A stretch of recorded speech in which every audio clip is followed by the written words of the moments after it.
15 real ghost stories that'll chill you to the bone. 1. The Grandmas in the Cemetery.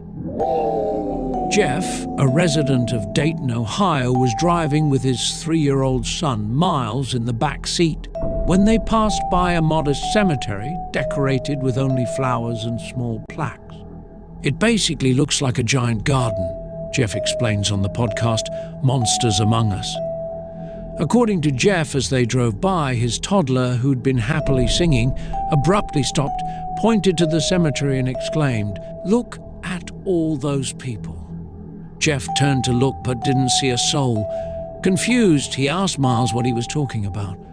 "All those people over there," his son replied. "There sure are a lot of grandmas."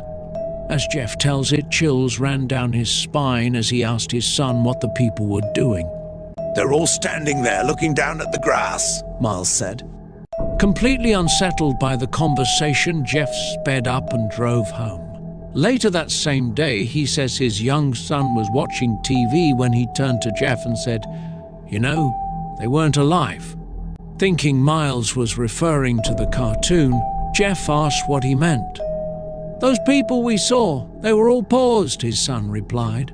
"I don't know if my kid has the sixth sense," Jeff says, or if he just has a wild imagination.